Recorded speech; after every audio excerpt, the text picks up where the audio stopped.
এতিয়া মই গ'লে গোটেই হলটো বন্ধ হৈ যাব। মই যদি চিনেমাখন চাব যাওঁ মোৰ সিকিউৰিটিয়ে থাকে 26 জন, বাকী ৰাইজৰটো কষ্ট হ'ব।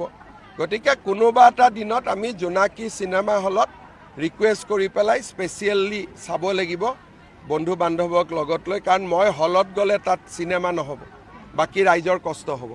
সেইকাৰণে আমি ৰাইজৰ কষ্ট নোহোৱাকৈ আপোনালোকক লগত লৈ চিনেমাখন চাম।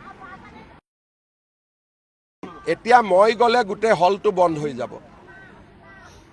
মই যদি চিনেমাখন চাব যাওঁ মোৰ সিকিউৰিটিয়ে থাকে 26 জন, বাকী ৰাইজৰটো কষ্ট হ'ব।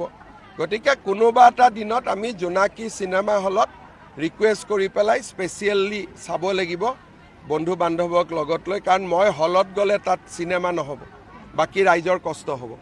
সেইকাৰণে আমি ৰাইজৰ কষ্ট নোহোৱাকৈ আপোনালোকক লগত লৈ চিনেমাখন চাম। এতিয়া মই গ'লে গোটেই হলটো বন্ধ হৈ যাব। মই যদি চিনেমাখন চাব যাওঁ মোৰ সিকিউৰিটিয়ে থাকে 26 জন, বাকী ৰাইজৰটো কষ্ট হ'ব। গতিকে কোনোবা এটা দিনত আমি জোনাকী চিনেমা হলত ৰিকুৱেষ্ট কৰি পেলাই স্পেচিয়েলি চাব লাগিব বন্ধু বান্ধৱক লগত লৈ, কাৰণ মই হলত গ'লে তাত চিনেমা নহ'ব, বাকী ৰাইজৰ কষ্ট হ'ব। সেইকাৰণে আমি ৰাইজৰ কষ্ট নোহোৱাকৈ আপোনালোকক লগত লৈ চিনেমাখন চাম।